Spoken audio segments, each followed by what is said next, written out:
So here's Slick VPN's website. Pretty simple. Right away you get to see the pricing.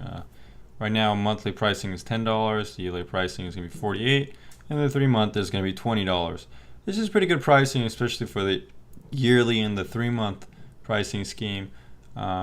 Cheaper than I've seen for most VPNs. The yearly is even cheaper than private internet access. I thought this little ad here is a little funny, little skanky, but kind of sexy.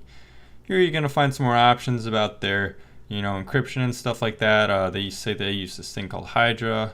It's a little confusing, not exactly sure how secure that is or, what is so special about it.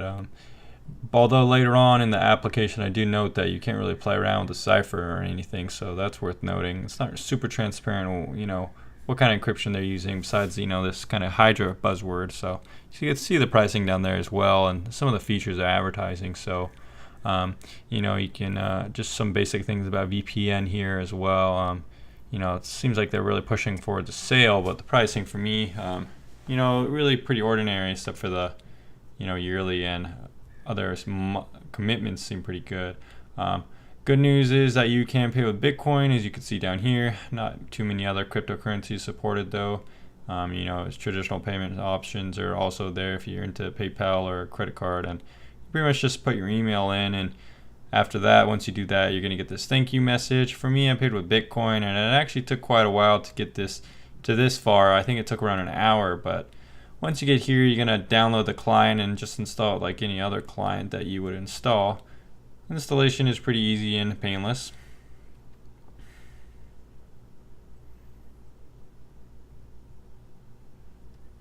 You just keep clicking next, next, next, and you kind of finalize it. Now keep in mind for Slick VPN, you're going to have 2 separate logins, one for the website, and then you're going to have one to log into the client.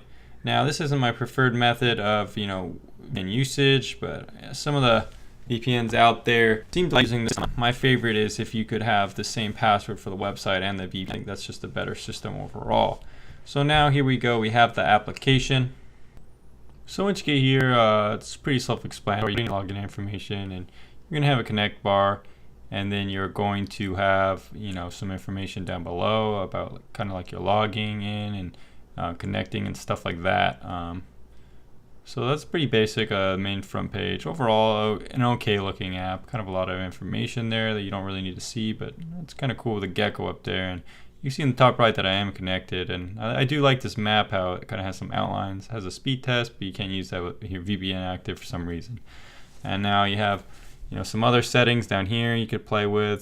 Some things are missing though that I'd like to see on this main page. I don't really see any kind of kill switch options here, whether application or network, and that's really a big one for me.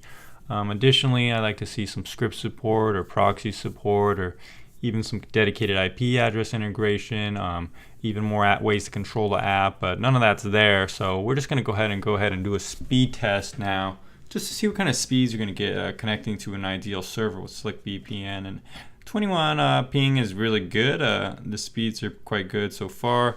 Overall, for the speed test, I'm pretty pleasantly surprised. So unfortunately, this was like my real problem area with Slick VPN, is that I seem to have problems always getting into work with torrents. Now, when I'm using this torrent file, I'm not doing anything super complicated. I'm not downloading a file that doesn't have seeders or something like that. I'm just putting in a basic Ubuntu file, as you can see right there. I am connected to the VPN, and it just doesn't really seem to want to start.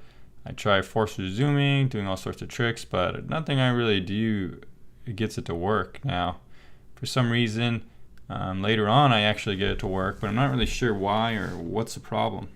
So in this next video clip, I actually managed to get Slick VPN to work with torrenting, and the speeds are okay, around 2 MBS. So those are okay speeds. I've seen higher speeds, of course, but for basic torrenting it should be fine. Next up is the IP test, and it looks like we check out here as well. No IP leaks. It looks to be matching up with what Slick VPN is telling us, so that's always good to see. You can see here IP address, no WebRTC, and it looks like we're in the same location that the server is telling us, so that's good. Now, I didn't really expect any miracles here because, Netflix doesn't really work with VPNs most of the time due to the proxy error being so aggressive. And here I wasn't really surprised to find that Slick VPN is also not working with Netflix. Not really sure if they have a special solution or not. Now, let's go over the pros and cons of this VPN service. So basically, I would say that Slick VPN has decent speeds for browsing, as in my test I had low ping and a pretty good rates of download and upload. Another cool thing about the app, which seems a little bit silly, is I kind of like their whole gecko theme. I don't know why, but I just kind of like it. It doesn't really pertain too much to the VPN service, however. So another good thing is the pricing scheme for yearly and monthly. After the 1 month, I think it's 3 months, is pretty good, pretty affordable. So if you want to be committed to the VPN, you're gonna get a pretty good deal. Lastly, one of the good pros is that it does work with torrenting, but I'll discuss in a little bit how it can be a little bit tricky. So now I kind of want to go ahead and talk about the cons of Slick VPN, and unfortunately I found more cons with it than pros. One reason is that I found the torrent speeds were a little slow, and sometimes the server that I picked wouldn't work with the torrent app. I would have trouble downloading it. I've had this problem in the past when I reviewed Slick VPN, so it seems like there might be some kind of issue there with torrenting. Another thing is that the application requires separate passwords from the website, so you're going to have to juggle 2 sets of logins. Not a big deal if you know that, but if you don't, it can be confusing at first. Thirdly, the application seems a bit glitchy. Sometimes they wouldn't let me connect. I kind of had to reinstall a tap driver. It seemed to be some kind of bug there. Not entirely sure if it's Slick VPN's fault or what was going on, but that was just my experience. Haven't had that problem yet with some other VPNs. The main app is also missing some features. I couldn't find some of the features that I normally find in some other VPN providers, like I didn't see any kill switches or advanced kind of proxy features or any settings really customize the app too much. It's just mainly a pretty basic app from the get-go. Lastly, I want to mention that there doesn't seem to be live chat with their service, so that's something to keep in mind if you really... I did email Slick VPN about their torrenting, and it seems like it does work according to them. They said it might just take a little while for some reason for complicated networking, so take that as you may. Let's send this review now. Thanks for watching this Slick VPN review. I'm Tom Spark, and stick with Best 10 VPN for VPN reviews, tutorials, guides, and everything else.